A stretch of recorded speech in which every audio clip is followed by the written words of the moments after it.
Good morning, everyone. Happy Wednesday to you. It's an early one this morning.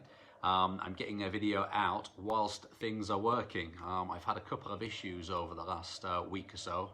After my big announcement that I was going to be sending out lots of videos, I've been having an absolute mare getting things onto Facebook. So I'm going to try this as a live. I'm going to see how this goes.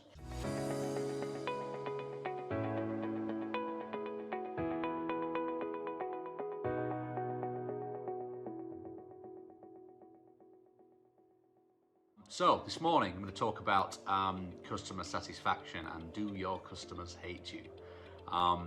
This is a question I asked myself about, what was it have been? It must have been about 4 or 5 months ago. As you start to grow a business, when you're small, you get to interact with every single customer, right? You're the one answering the phone, you're the one dealing with their orders, you're the one doing everything. And so you've got a pretty good idea. You've got a pretty good idea of actually, do people enjoy working with us and find that they have a positive experience, or do you find that people are mostly angry? And it's quite easy to just get a feel for it at that point. But as you start to grow, and as naturally you employ team members, maybe you automate some of your processes, or you get people buying things through your website, you start to become more detached. You start to speak to customers less. And now I'm at a point where I very rarely speak to our customers. And so getting a handle on actually how happy are they relies on me asking my team and asking them what they think. And if they've had a good day, the answer is probably yes, our customers love us, it's everybody's happy. But if they've just got off a call with a very irate customer, they've probably got quite the opposite view. So it's difficult to know anecdotally how happy are your customers, which is why in part that the Net Promoter Score was created. Like I say, in part it's to work out how happy or unhappy your customers are, but the other major part is so that you can compare yourselves with other companies in your industry. Now, if you are an energy supplier, say you are British Gas, how happy your customers will be with you is going to be completely different to if you were, say, a pub, right? People generally quite like going to the pub, but people generally quite dislike paying their bills, and getting your gas or electric is not an exciting purchase. It's not going to get you juiced, it's not going to get you ready to rock. It's just something you have to do. So comparing Net Promoter Scores of dissimilar industries is not particularly relevant, but comparing your Net Promoter Score with other people in the same industry gives you a good idea of how you're actually doing. So here's how it works. You ask one simple question. The question is, how likely are you on a scale of 1 to 10 to recommend us to a friend or a colleague?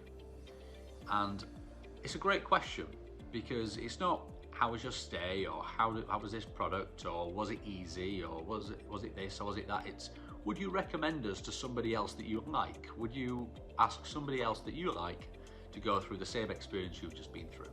And that's a really good question. And so it's a score of 1 to 10, and it's quite logical.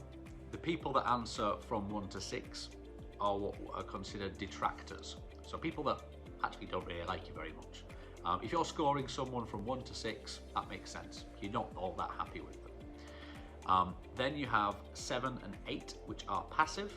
So 7 or 8 are, yeah, we like it. We're not shouting it from the rooftops, but we like it.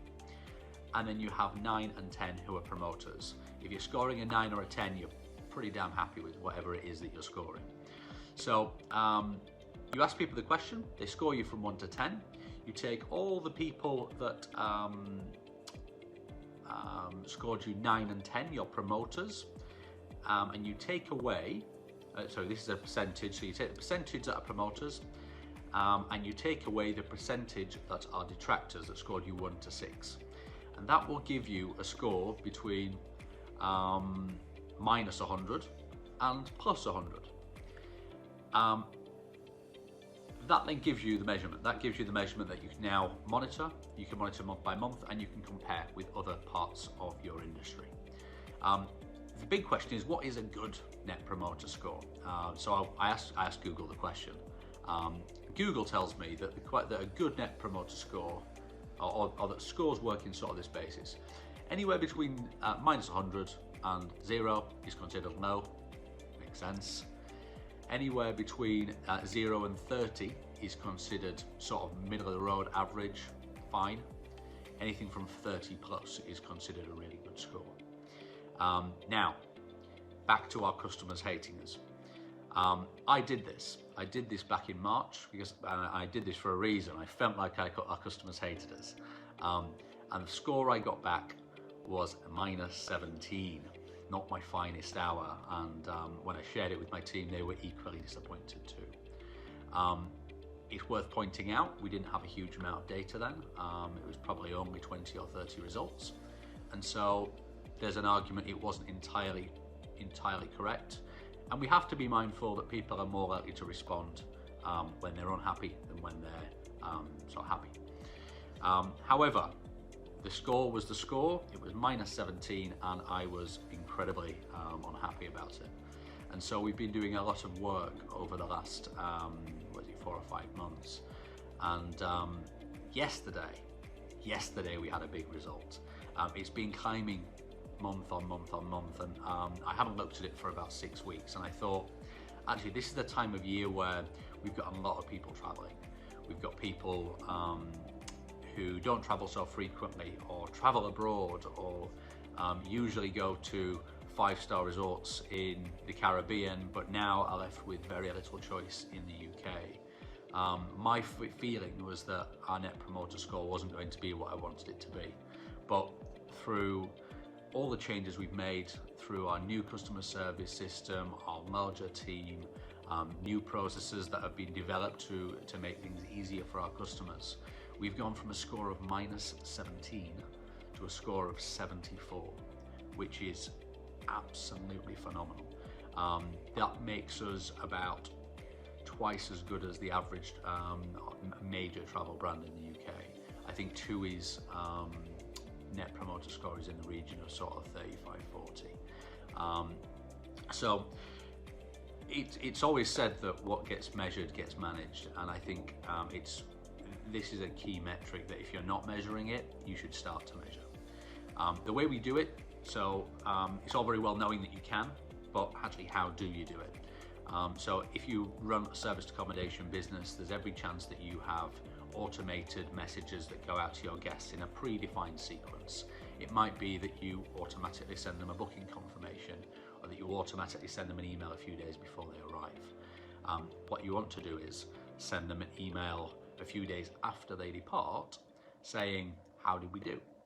How did we do? We've got a short survey. It might just be the one question, but if I was you, I would take the opportunity to ask a couple more. If there was one thing we could do better, what would it be? Questions like that. So we send that automatically 3 days after checkout, and then monthly we review the scores.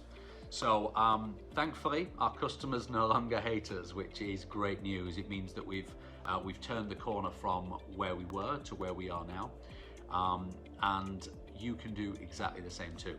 So I hope this has been a valuable video for you. Do let me know what you think in the comments below. All right, thanks so much.